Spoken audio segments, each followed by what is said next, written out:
दोस्तों नमस्कार, कैसे हैं आप सब। स्वागत है आपका आपके अपने यूट्यूब चैनल जीएम फर्नीचर पर। दोस्तों जब भी एक middle class family modular kitchen plan करती है तो उसका ये ऑब्जेक्टिव रहता है कि वो किचन बजट में भी तैयार हो जाए, साथ ही साथ वो ड्यूरेबल और मेंटेनेंस फ्री बने। तो दोस्तों इसके लिए आपको किस तरह से किचन की प्लानिंग करनी चाहिए, उसमें क्या मटेरियल यूज़ करना चाहिए, उसी के ऊपर आज का हमारा वीडियो है।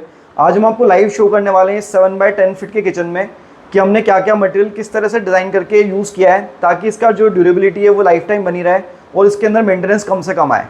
तो दोस्तों शुरू करते हैं इस वीडियो को और समझते हैं पूरे किचन के अंदर कैसे बनाया गया है। सब्सक्राइब कीजिए जीएम फर्नीचर चैनल को मॉड्यूलर किचन पर लेटेस्ट वीडियोस के लिए और कांटेक्ट कीजिए ऑनलाइन किचन डिज़ाइनिंग सर्विसेज के लिए।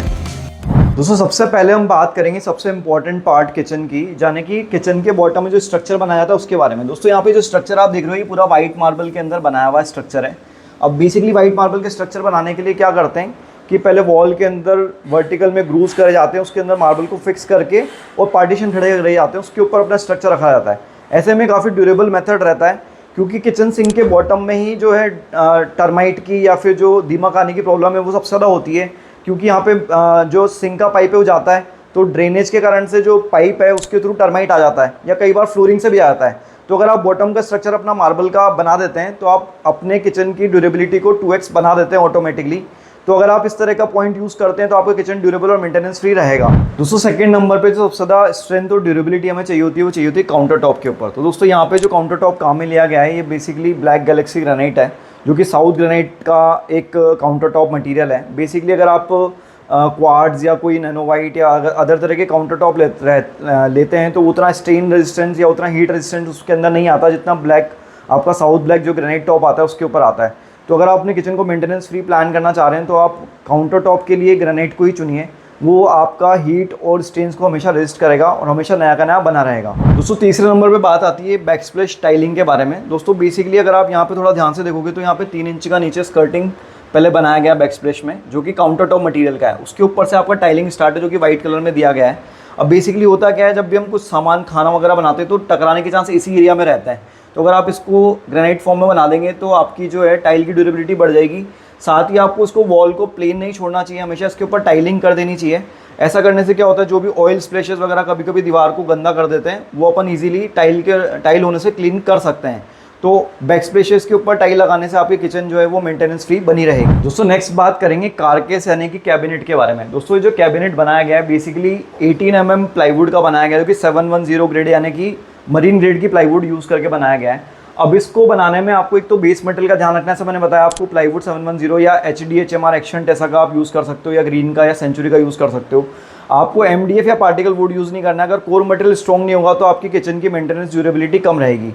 साथ ही साथ इसको बनाने में आपको एक बात और ध्यान रखनी है कि अगर जब आप इसको वॉल के ऊपर इंस्टॉल कर रहे हो तो पीछे वाली जो प्लाई आप लगा रहे हो, अगर आपको लगता है कि वॉल के अंदर कहीं पे मॉइस्चर आने के चांसेस हैं तो उसके पीछे आप PVC का सेलो प्रोटेक्टर वुड प्रोटेक्टर शीट जरूर लगवा देवें।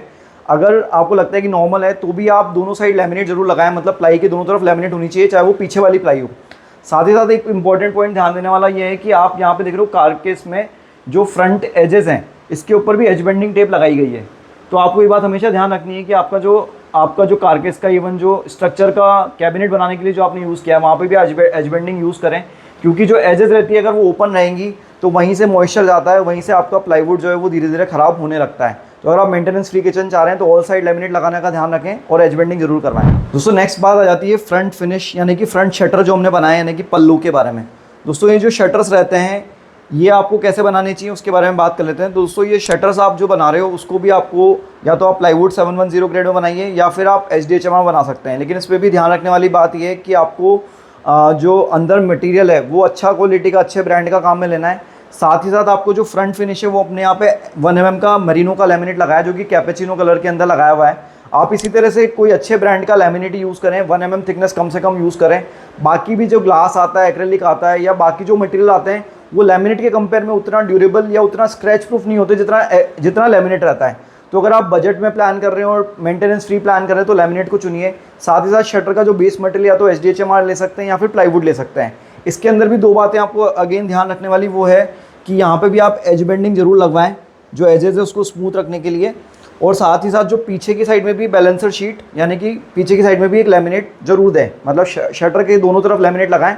आगे की साइड आप जो कलर यूज़ कर रहे हैं वो लगा सकते हैं, और पीछे की साइड में आप वाइट कलर का लेमिनेट लगवा सकते हैं। दोस्तों नेक्स्ट बात करते हैं हार्डवेयर और फिटिंग्स के बारे में। तो दोस्तों आज जो हार्डवेयर या फिटिंग यानी कि ड्रॉअर सिस्टम अगर आप परचेज़ कर रहे हैं तो ड्रॉअर सिस्टम हमेशा आप या तो टेंडम ड्रॉअर्स प्लान कीजिए। इस तरह के जो स्लिम ड्रॉअर्स आते हैं, थोड़ा सा वेट लोड कैपेसिटी इनकी अच्छी रहती है कंपेयर टू टेलीस्कोपिक चैनल जो पहले यूज़ की जाती थी। आप वायर बास्केट अगर प्लान कर रहे हैं तो उसके नीचे भी आप क्वाड्रो चैनल यूज़ कीजिए। आप इनोटेक प्लान करें तो बहुत बढ़िया, अगर आपको क्वाड्रो चैनल कहीं पे वायर बास्केट लगाना है तो उसको यूज़ करके यूज़ कर सकते हैं। अगर आप क्वाड्रो चैनल के बारे में जानकारी लेना चाहते हैं कि होता क्या है तो मैं आई बटन में वीडियो का लिंक डाल दूँगा, वहाँ जाके आप ले सकते हो। बाकी आपको यही ध्यान रखना है कि इसके अंदर एक तो अच्छा ब्रांड, मतलब ज़रूरी नहीं आप हेटेक या हैफले प्रीमियम ब्रांड ही यूज़ करें, अगर नॉर्मल ब्रांड्स भी यूज़ करते हैं जैसे कि एवरशाइन है, स्लीक है, तो भी आप अच्छे नेशनली अवेलेबल ब्रांड्स यूज़ करें जिनके अंदर अच्छी वारंटी आपको मिलती हो और अच्छी क्वालिटी का हार्डवेयर आप यूज़ करें। दोस्तों जो नेक्स्ट फिटिंग मैक्सिमम काम आती है इस तरह के ऑटो हिंजेस काम आते हैं। जो ऑटो हिंजेस आपको लेने हैं, अगेन ये आप क्लिप ऑन वाले हिंजेस लीजिए और दूसरा स्टेनलेस स्टील के लीजिए। एसएस के जो ऑटो हिंजेस रहते हैं सॉफ्ट क्लोज मैकेनिज्म के साथ जो आते हैं, ये काफ़ी अच्छे रहते हैं, कैबिनेट्स के लिए ड्यूरेबल रहते हैं। इसमें आपको यही बात ध्यान रखनी है कि इसको आप स्टेनलेस स्टील का बाय करें, क्योंकि इसके अंदर रस्टिंग की प्रॉब्लम जनरली आ जाती है अगर अपन नॉर्मल वाले बाय कर लेते हैं उसके अंदर। और दूसरा, अगर आप बॉटम के अंदर ऑटो हिंजेस प्लान कर रहे हैं तो कैबिनेट की जो हाइट है, मतलब शटर की जो हाइट है उसके हिसाब से नंबर ऑफ हिंजेस को डिसाइड करें। अगर आपके शटर की साइज़ ज़्यादा बड़ी है तो आप वहाँ पे अप टू 3 इंचेस भी प्लान कर सकते हैं, मतलब 3 इंचेस भी आप यहाँ पे लगा सकते हैं। नॉर्मली 2 इंचेस लगाए जाते हैं, लेकिन कॉर्नर का अगर आप स्पेशली बना रहे हैं तो वहाँ 3 इंचेस लगा सकते हैं, क्योंकि इसके ऊपर वेट हमें ज़्यादा देना पड़ता है यूज़ करते टाइम पे।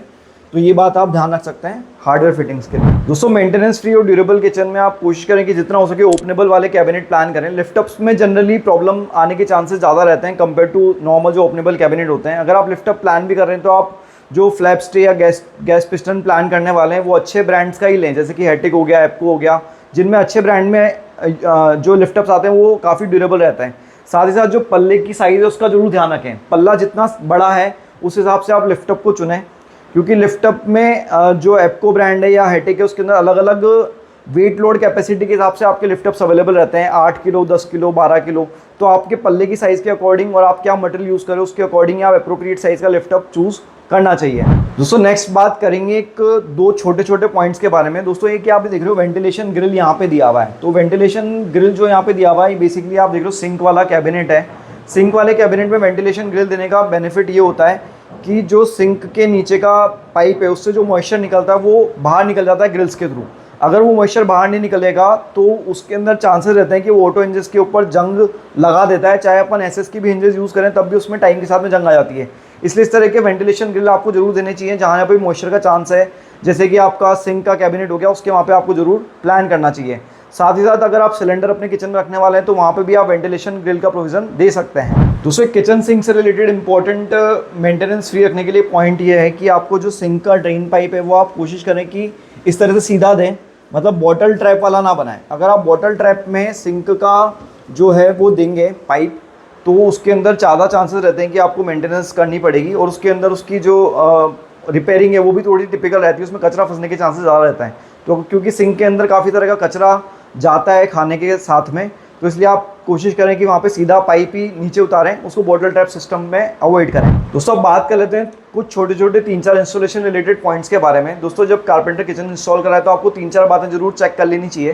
दोस्तों पहला पॉइंट ये है कि जो स्क्रू जो ऑटो हिंजेस लगाने वाले उसके अंदर दोस्तों 4 होल यहाँ पे रहते हैं और 2 होल यहाँ रहते हैं, तो आपको इंश्योर करना है कि इसके अंदर स्क्रू फिलिंग सारी हुई हो। ऐसा होता है कई बार कि 2 ही जगह स्क्रू लगा देते हैं, बाकी 2 में खाली छोड़ देते हैं, तो ऐसे में क्या है कि आपका जो हिंज है वो लूज होने के चांसेस ज़्यादा रहते हैं। साथ ही साथ दोस्तों ये वाला सेम पॉइंट आपको ड्रॉअर्स में भी एप्लीकेबल रहता है, क्योंकि ड्रॉअर सिस्टम को आपका जो मार्बल स्ट्रक्चर है या फिर आपका जो वुडन कैबिनेट है उससे अटैच करने के लिए स्क्रू के होल रहते हैं, वो भी 3-4 जगह पे अवेलेबल रहते हैं।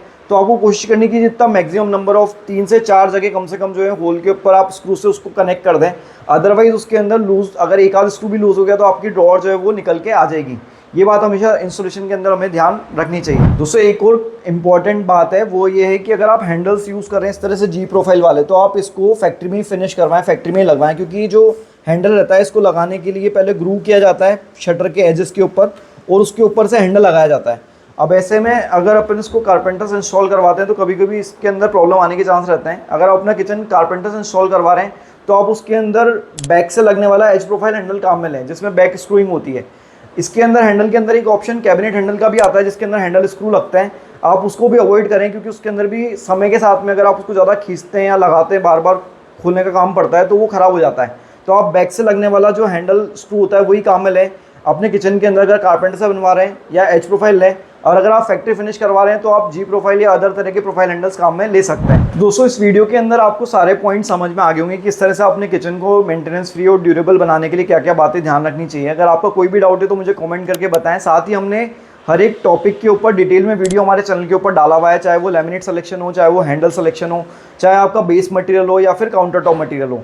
आप चाहें तो उनके वीडियो को देख सकते हैं, जाके सारी डिटेल में जानकारी ले सकते हैं। मैंने सारे लिंक डिस्क्रिप्शन बॉक्स में डाले हैं। अगर आपको कोई भी क्वेश्चन है तो मेरे को कमेंट करके जरूर बताएं। साथ ही साथ आपको मेरा नंबर, व्हाट्सअप नंबर नजर आ रहा है। अगर आपको कोई भी तरह का कन्फ्यूजन और क्वेरीज है या फिर आप हमारे से डिजाइनिंग एंड कंसल्टेशन लेना चाहते हैं तो इस नंबर पे कॉल या व्हाट्सअप करके जरूर ले सकते हैं। आज का वीडियो आपने पूरा देखा, उसके लिए आपका तहे दिल से धन्यवाद। Thank you so much.